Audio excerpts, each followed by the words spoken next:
Evet abi. Tapuların hepsi burada.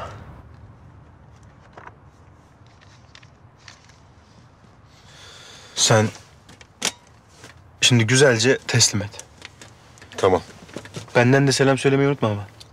Tamam. Nerede buluşacaksınız? Mesaj atacağım şimdi. Kartal'da boşaltılmış bir çelik fabrikasında buluşacağız. Gören de olmaz zaten. Kartal. Güzel. Görüşürüz abi.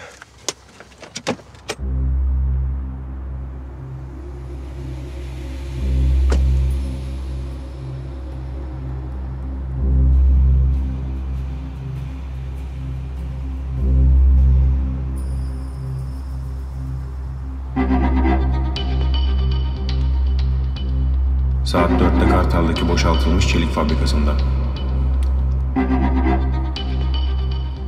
Tapuları nasıl verir Yavuz'a ya? Manyak mı o adam? Hanımefendiciğim biz de öyle dedik. Yapma dedik, etme dedik. Manyak mısın dedik ya. Ya bizi dedik yakarlar dedik. Ama herif öylesine tırsmış ki hepimizi tehdit etti. Yok polise savcıya giderim dedi. Yok benim kızım var, ailem var dedi. Biz de bir şey yapamadık bu durumda. Olmaz öyle şey. Olmaz. Milyonlarca dolar yatırdık biz o işe. Ben de öyle dedim, olmaz dedim de Yavuz tapuları almak üzere. Ben ne yapacağımı bilemediğim için size haber vereyim dedim. Nerede, ne zaman buluşacaklarmış? Haber vereceklerdi ama...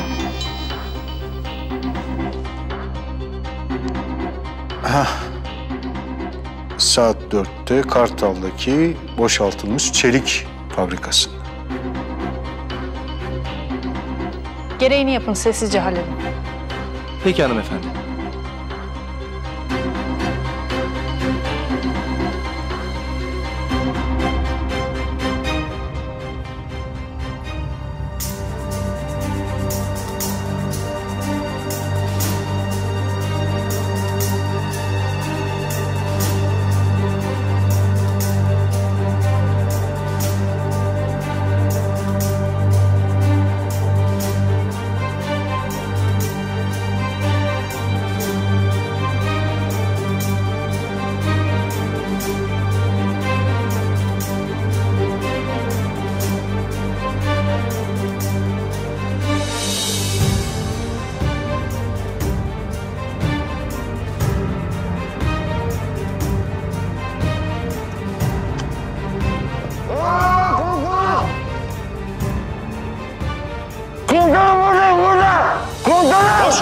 Koş! Komutanım gelin! Kalk! Abi kalk! Abi orada patlatacak! Abi orada patlatacak orada!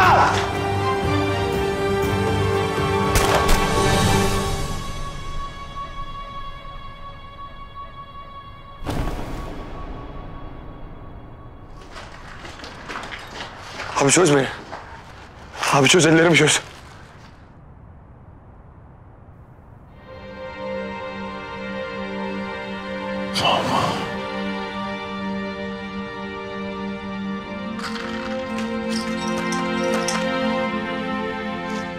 Komutanım yaşıyor.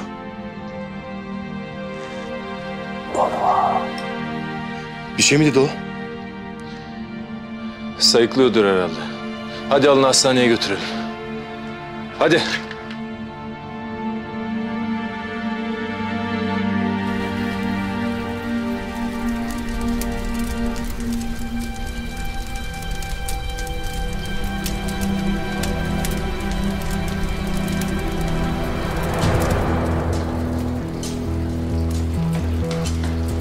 Oğlum ben seni arabada bekle demedim mi? Ama müjdem var komutanım. Karabatak mı? Evet, karabatak bulunmuş. Gayet de iyiymiş. Şükürler olsun. Tamam hadi kaybol. Gelecek adam hadi.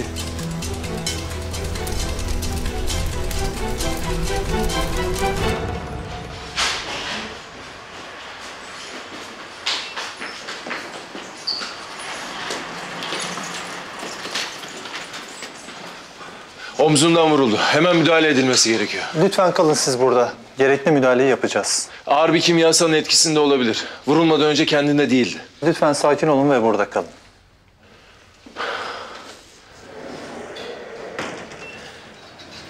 Feyzullah, iyi misin? İyiyim komutanım, sağ olun. Komutanım, suyun haberi var mı durumdan? Yok. Telaşlanmasın diye bildirmemiştik. Sağ olun komutanım, iyi yapmışsınız. Arkadaş bu nasıl bir beyin yıkamadır ya? Pes etmedi herif. Sadece beyin yıkamayla olacak iş değil bu. Ağır bir ilacın etkisindeydi kesin. Belli komutanım. Kansızlar basmışlar zehri. Vurulurken bir şeyler sayıklıyordu. Bakışları da düzelmiş gibiydi. Şokun etkisiyle kendine gelmiş olmasın komutanım? İnşallah Fethi, inşallah.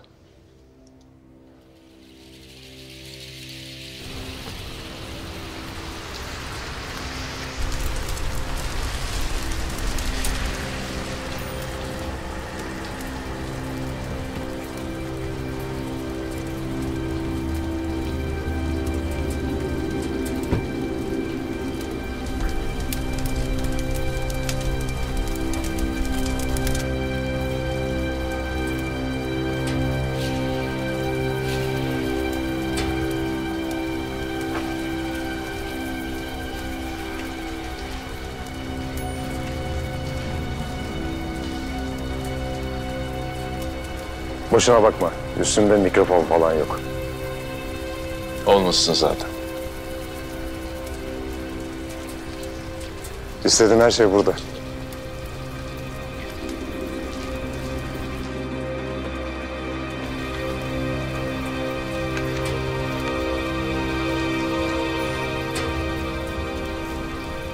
Hepsi burada mı? Hepsi orada. Abi, bir çorba parası verin be.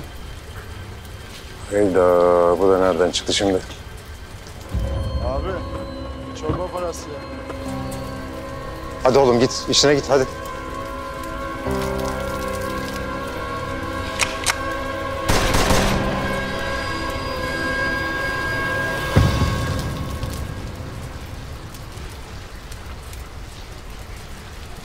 Bunun benimle bir ilgisi yok. Cahit'le Tarık yaptırmıştır. Ben sana tuzak falan kurmadım, yemin ediyorum. Sakın. Sakın. Sakın yapma ne olur. O Tarık'la Cahit'e söyle. Bütün sevdikleriyle helalleşsinler.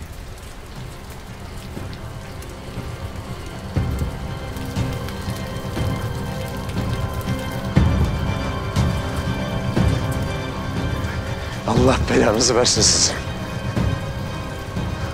Allah belanızı versin sizin.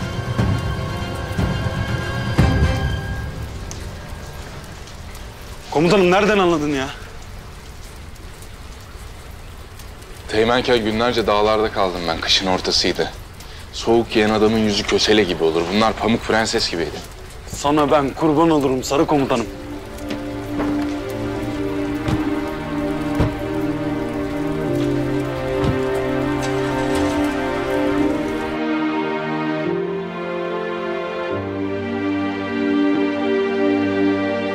Baba, baba herkes iyi mi? Ne oldu? Feyzullah iyi misin? İyiyim ben, Nazlı, bir şeyim yok. Sakin ol kızım. Ateş nerede baba? Ateş iyi mi? İyi, merak etme. Tehlikeli bir durumu yok. Ama sadece ufak bir müdahale yapıyorlar. Neden? Etkisiz hale getirmek için bir hamle yapmamız gerekiyordu. Ben de yaptım. Ateşi mi vurdun? Mecburdum. Hayati bir durum söz konusu değil. Korkacak bir şey yok Nazlı. Omzundan vuruldu sadece. Allah'ım daha ne gelecek başımıza acaba? Nazlı tamam. Artık bizimle beraber bir yere de gidemez. Sakin ol. Doktorlar da hafızası için elinden geleni yapacak. Biz de öyle. Merak etme, hatırlayacak her şeyi. Aynen öyle. Sonra da hep birlikte yine omuz omuza vereceğiz. Gideceğiz ona bunu yapanlardan tek tek hesabını soracağız. Sen gönlünü ferah tut.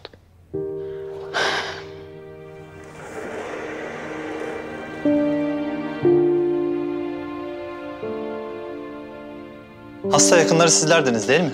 Evet. Kurşun çıkarıldı. Hayati bir tehlikesi yok. Kemiğe de bir zarar vermemiş. Birazdan uyanır, görebilirsiniz. Teşekkür ederiz. Diğer tetkikleri de hemen yapacağız. Merak etmeyin. Sağ ol. İyi günler. Of Allah'ım sana şükürler olsun.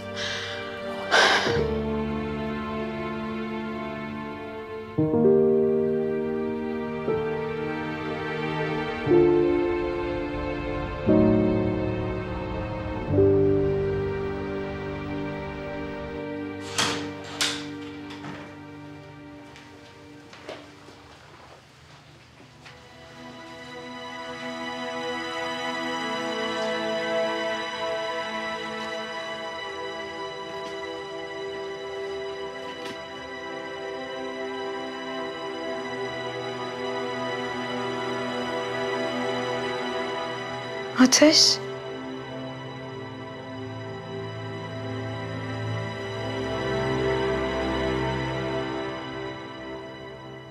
Nazlı.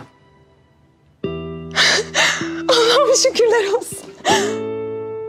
Yavaş kızım. Daha yeni ameliyattan çıktı. İyiyim komutanım, iyiyim, daha iyiyim. Ya ne yapayım baba, görünce dayanamadım. Ne zamandır bu anı bekliyorum ben. Kavuştuk ya, önemli olan bu. Evet, evet kavuştuk. İyi misin oğlum? İyiyim komutanım. Sayenizde kafam yerine geldi. Kusura bakma. Mecbur kaldım. Asıl siz kusura bakmayın. Nasıl öyle bir gaflete düştüm bilmiyorum. Hayatımı kurtardınız. Size çok şey borçluyum komutanım. Silah arkadaşıyız oğlum biz. Kardeşiz. Mesele can borcuysa lafı bile olmaz. Vallahi iyi dedin. O kadar çok çatışmaya giriyoruz ki. İlla edecek fırsatın olur zaten. Hatta şöyle düşününce senin bizim canımızı kurtardığın bir sürü çatışmaya girmişizdir. Kurşun kemiğe denk gelmemiş komutanım. Birkaç güne sapasağlam ayağa kalkarsın inşallah. İnşallah çaylak. Göreceğiz bakalım.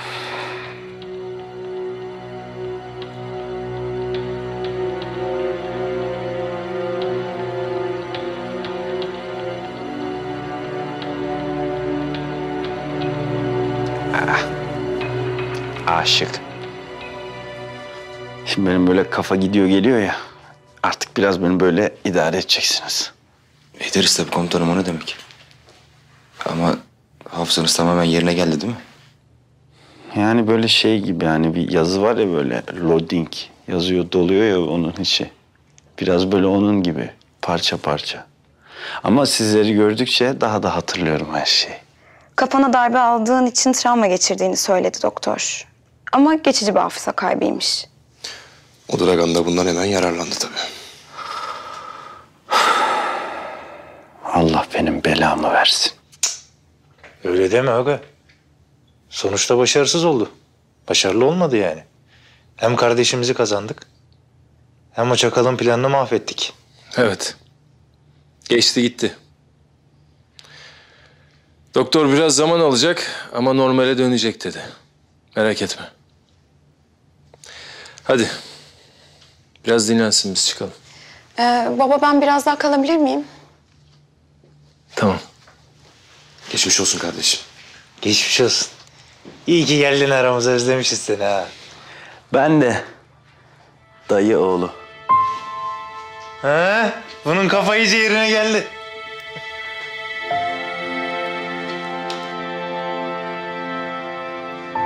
İyi misin? Başım ağrıyor birazcık.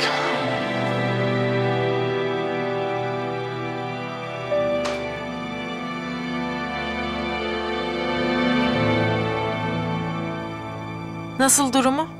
İyi. İyi. Ama daha iyi olacak inşallah. Hafızası peki? Hatırlıyor. En azından kim olduğunu biliyor. Bana hala bir garip bakıyor gibi geldi komutanım.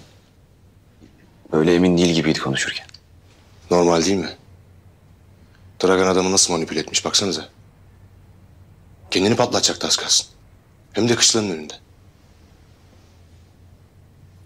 Öyle tabii de... Ne bileyim komutanım. Ne diyorsun oğlum? Söylesene açık açık. Ya komutanım, siz diyorsunuz işte. Adam kendini patlatacaktı. Yetmedi, beni aldı götürdü. Bir de o bombalı yeleği benim üzerime bağladı. Yani benim bildiğim Karabatak komutanım...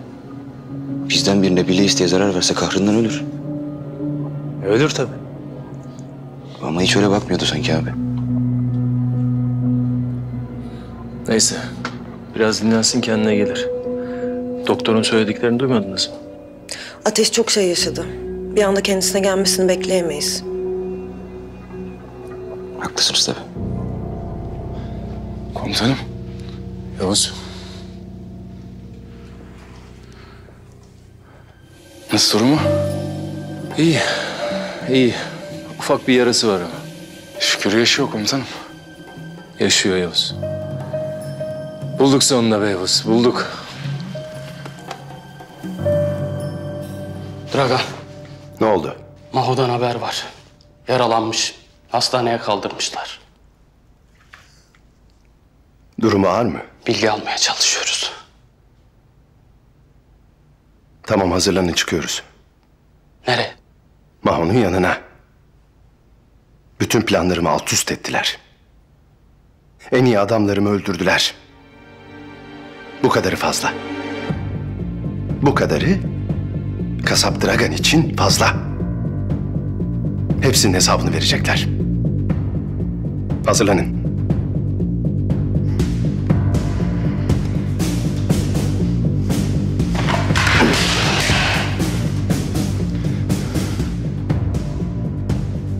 Daha bitmedi. Daha bitmedi. Annemden sonra seni de kaybetseydim yaşayamazdım herhalde Ateş.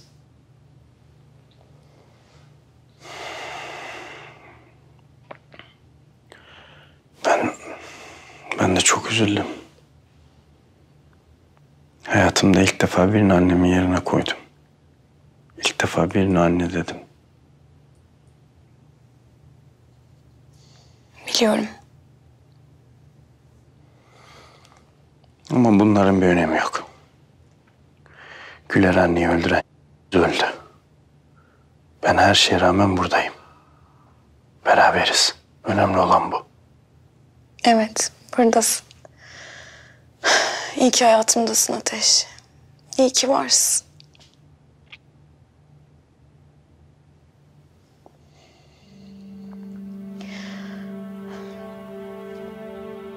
Köyde beni yakaladığında o kadar çok korktum ki bakışlarından.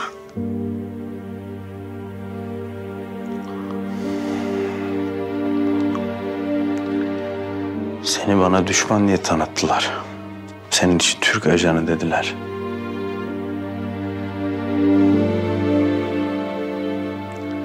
Salak gibi nasıl da inandım ya. Keşke düşman gibi baksaydın Ateş. O kadar boş bakıyordun ki bana. Sanki daha önceki anların hiçbirinde yokmuşum gibi. En çok da bu acıttı canımı. En çok bundan korktum. Hala tam hatırlıyor sayılmam. Hafızamdaki boşlukları doldurmak istiyorsak geçmişte yaşadığımız birkaç şeyi belki tekrar edince yerine gelir belki. Mesela beni öptüğün anlardan biri olabilir. Olabilir mi? Bilmiyorum, olabilir mi? Tamam ya, senin kafan yerine gelmiş. Ateş açarlığa başladığına göre.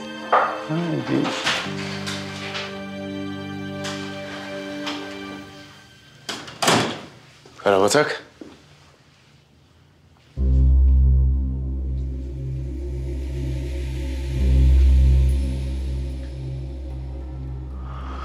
Oo, komutanım. İyi misin? Sağ olun komutanım. İyiyim. Bunu da atlattım. Ucuz atlattın diyelim. Yani biraz öyle oldu. Sen nasılsın Nazlı? İyiyim Yavuz abi. Ateş geldi ya, daha iyiyim. Olanları duydum. Ne oldu oğlum sana? Ne yaşadın da o hale geldin? Vallahi benim kafa gitti. Benim kafa gidince de Dragan bastı ilaçları bize. Böyle perperişan olduk.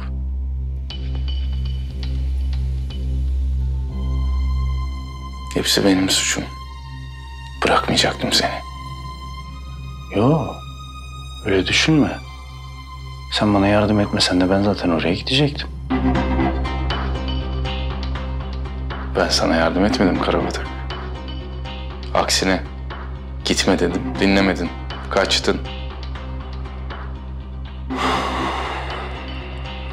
Kafa gitti ya. Doktorun da dediği gibi yavaş yavaş doluyor. Böyle idare edeceksiniz beni bir süre artık. İyi bakalım, dikkat et. Erdem komutanın bir mermi daha harcamasın. Yırtamazsın. Aman diyeyim, aman. Kendime bir geleyim, ilk zaten onun boynuna atlayacağım. Babam benim ya.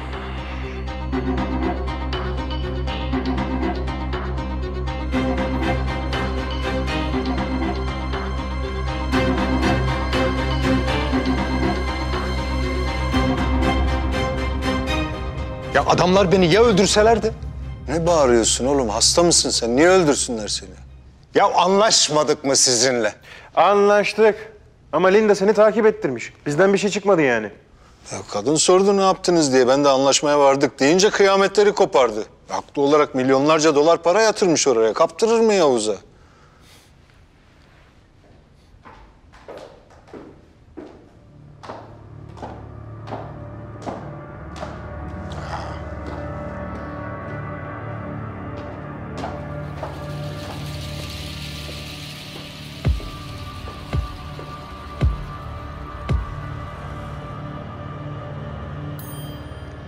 Neticede bütün tapular Yavuz'da mı şimdi?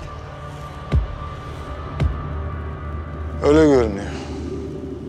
Adamı da öldürmeye kalkıştık. Ya sinirlenmiştir şimdi. Sen de dedikleri kadar tırsak mısın gerçekten? Kim, ben mi? Kim dedi bunu size? Ya sen de biraz şey Beyler, yaptın. siz hiçbir şey olmamış gibi düşünün ve lütfen keyfinize bakın. Yavuz işini ben hallederim.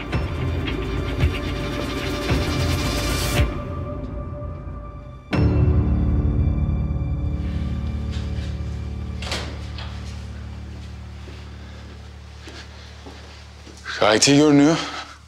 Arada bir aklı gidiyor ama bu kadar da olur diye düşünüyorum. Doktorla konuştum. Biraz zaman verin dedi. Normal bir durummuş.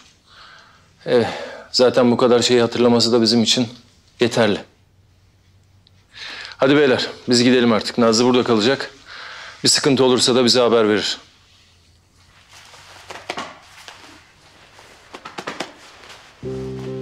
Komutanım. Arada kışlaya uğra ya. Hep biz geliyoruz, özlüyoruz vallahi. Gelirim.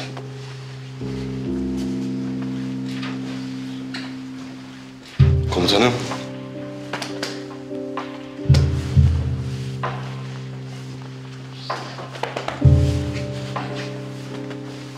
Hadi görüşürüz.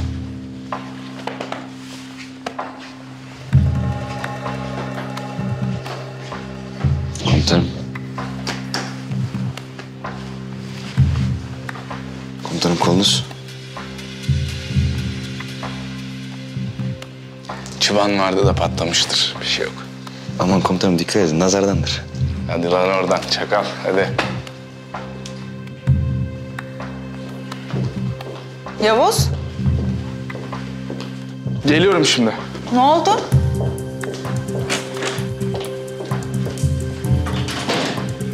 Allah kahretsin. İyi misin? İyiyim, geliyorum. Bana pek öyle gelmedi. Sanki kolunda bir şey vardı. Yok, sende de ne göz varmış ya. Bir şey mi dedin? Çıkıyorum şimdi, geliyorum.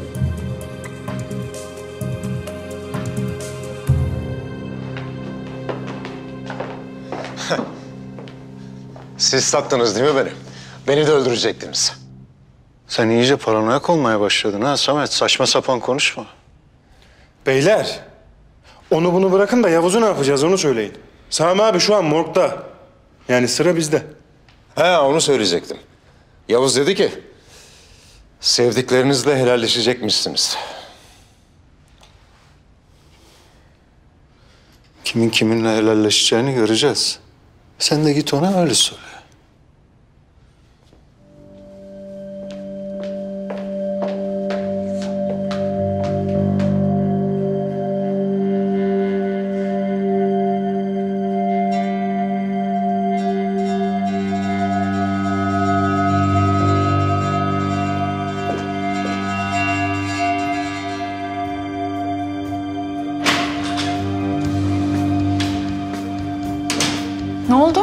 Neyi soruyorsun anlamıyorum.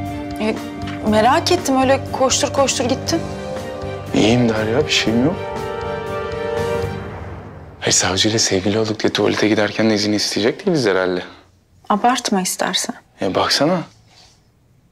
Ben çıkıyorum, geliyor musun? Emir büyük yerden tabii. Yavuz.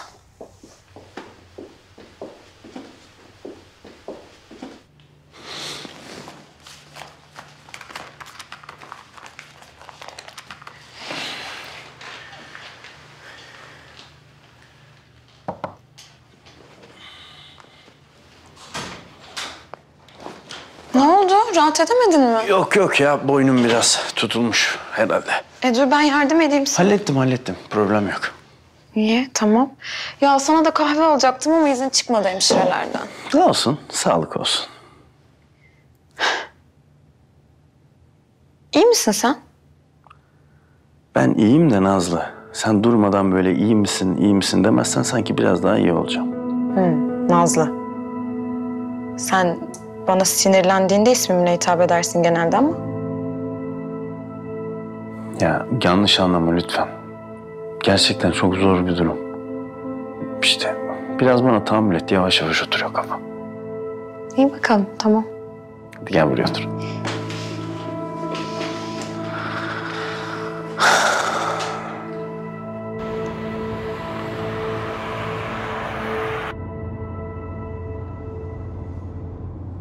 Bakışlarını hissediyorum. Elimde değil, kusura bakma. Beni takip ettirirken de böyle mi düşündün? O bir hataydı, kabul ediyorum. İyi bari.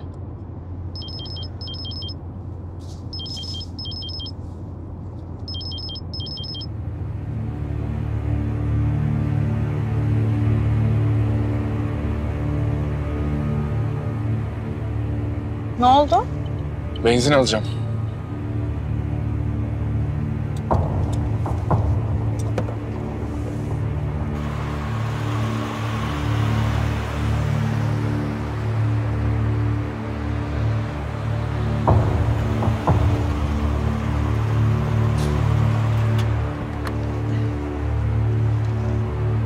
Usta fulle. Tamam abi.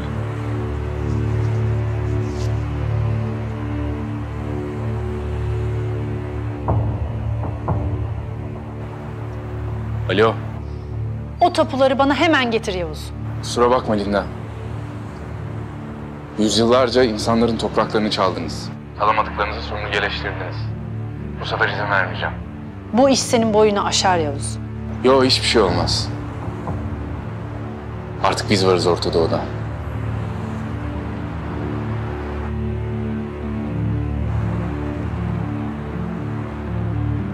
Sınırımıza attığınız her adımda biz çıkacağız karşınıza. Artık yok öyle istediğiniz gibi at koşturmak.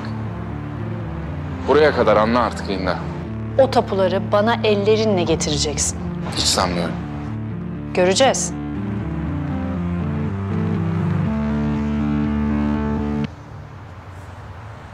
Kimle konuşuyordun? Kopukla. Sen niye indin? Su alacağım.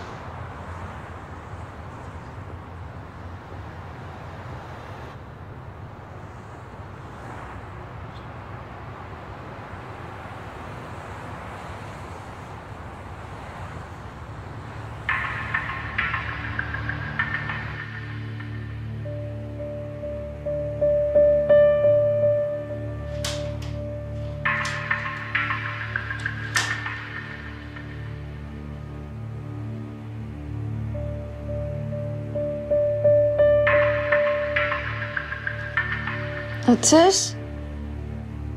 Ne oldu? Lavaboya gittim. Söyleseydin yardım ederdim. Önemli değil, ben hallettim. Üşüdün mü?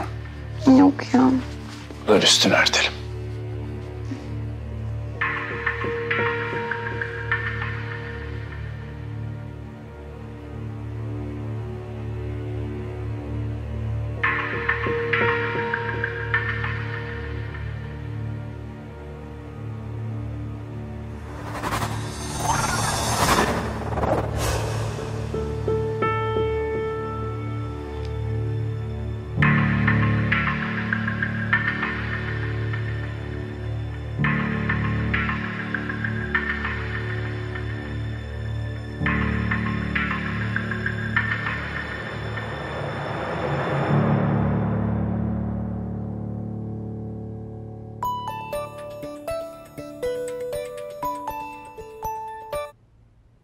Efendim? Sayın savcım, DNA sonucu geldi. Evet. Yavuz Karasu ya da herhangi biriyle eşleşmiyor. Bizdeki verilerde en azından. Emin misiniz? Evet efendim. Tamam, teşekkürler. Nasıl olur bu ya?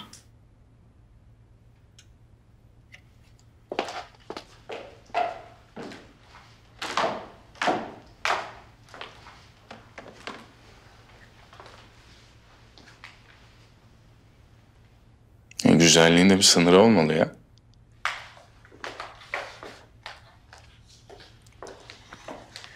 Dans etmeyi sever misin? Pek değil. Ben çok severim.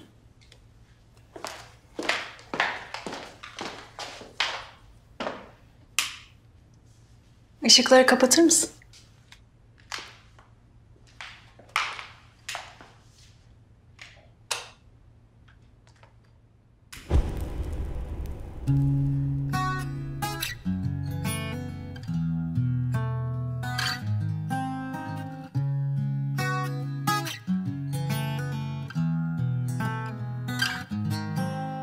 Duymadın oysa başucunda bekliyorum hala. Tutuştuk kor bir aşka, kalbi buzdan erimiyor ki asla. Yine benim olma, acına bile katma.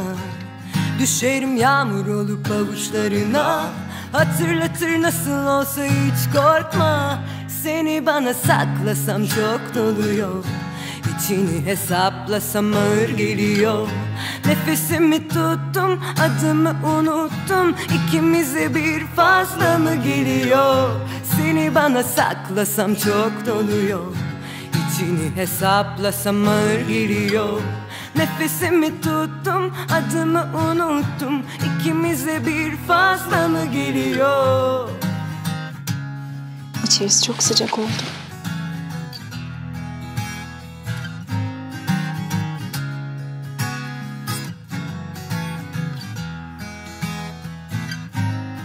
Çıkmaz bir sokakta bekliyorum gözüm yollarında.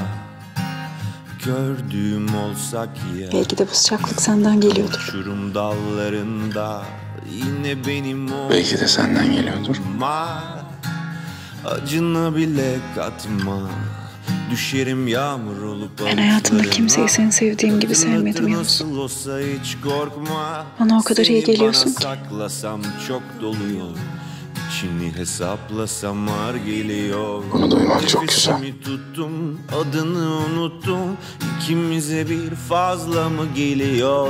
Seni bana saklasam çok doluyor, İçini hesaplasam ağır geliyor. Nefesimi tuttum, adını unuttum. İkimize bir fazla mı geliyor? Fazla, bir fazla, fazla, hep fazla, fazla, bir fazla, çok fazla. Seni bana Emin misin? saklasam, içini hesaplasam. Neden? Nefesimi tuttum, Her şeyden. adını unuttum. Seni bana saklasam çok doluyor, İçini hesaplasam ağır geliyor. Nefesimi tuttum, Seni seviyorum Derya. İkimize bir fazla mı geliyor? Seni bana saklasam çok doluyor, İçini hesaplasam ağır geliyor. Nefesimi tuttum, adını unuttum. İkimize bir fazla mı geliyor?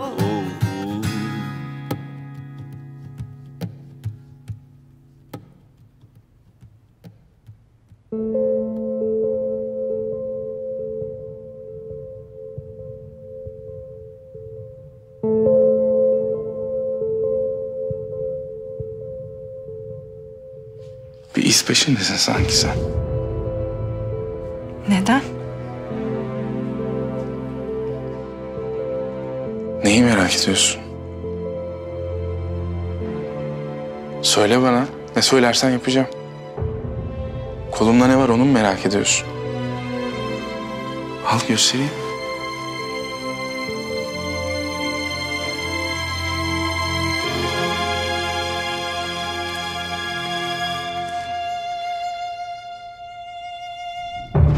Sanki kolunda bir şey vardı. Yok sende de ne göz varmış ya. Bir şey mi dedin? Çıkıyorum şimdi, geliyorum.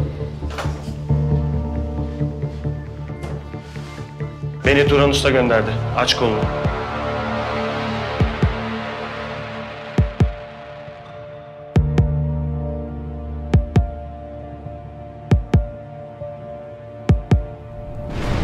Küçükken bisikletten düşmüştüm.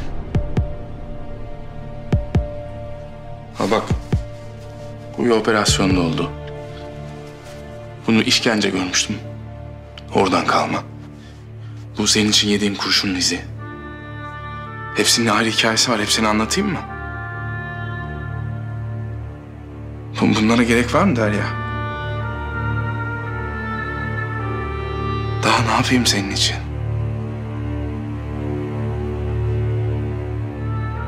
Özür dilerim Yavuz. Özür dilerim, yemin ederim bir daha olmayacak. Özür dileme, onun için söylemedim. Elimde değil. Elimde değil.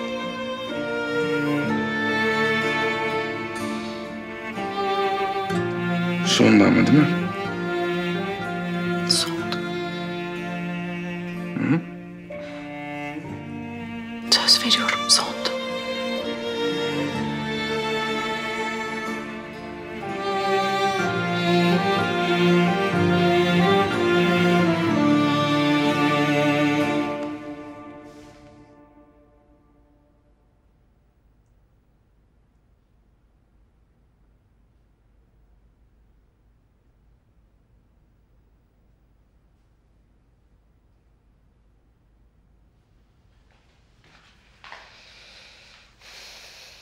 Fethi, Canım, gelsene. özel bir ansa bozmak istemem. Ne kadar anlayışlısın. Teşekkür ederim. Sonuçta kendisiyle benim de bir geçmişim var sayılır. Gonca ile tanışıp da yaşayan nadir insanlardansın. Tetiği çekmediğin için olabilir mi?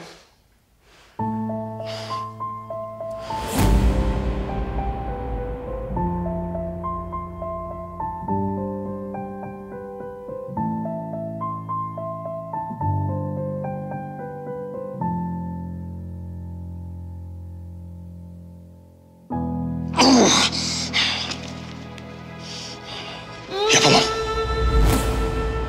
Ne kadar acayip. O gün tetiğe bassaydın şu an burada konuşuyor olmazdık. Evet, bunca şey yaşanmamış olacaktı. Ortak anılarımız olmayacaktı. Seçim yapmak hep zordur. Çoğu insan o yüzden kaçar. Üzerine almak istemez o sorumluluğu.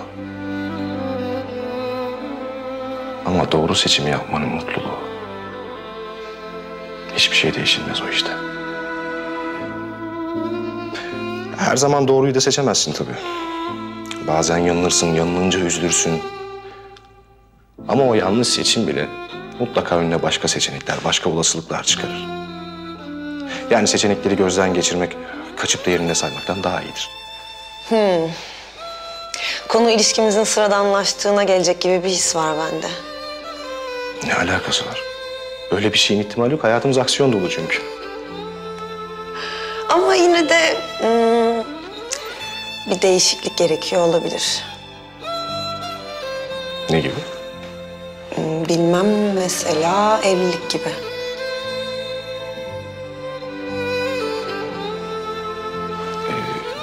Konuyu biraz daha açar mısın? Tabii. Demek istediğim şu. Senin evlenmek istediğini biliyorum. Ama ben hep kaçıyorum. Yani ne evet diyorum ne hayır diyorum. Hayır demiştin. Tamam, onu unuttuk artık. Allah Allah. Söz ağızdan bir kere çıkıyor Eylem Hanım. Hem ayrıca sen benim evlenmek istediğimi falan nereden çıkartıyorsun? Ben sana evlenme teklif ettim, sen de hayır dedin. Konu kapandı. Hayır, konu kapanmadı. Çünkü evet sen bana evlenme teklifi ettin ama ben sana etmedim. Yani hala bir açık kapı var.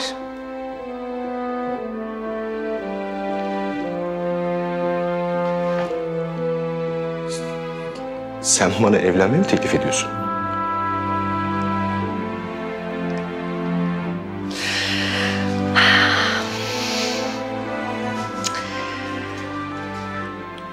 Bu konuyu Gonca'nın önünde konuşmak istemem. Daha romantik bir an olsun isterim.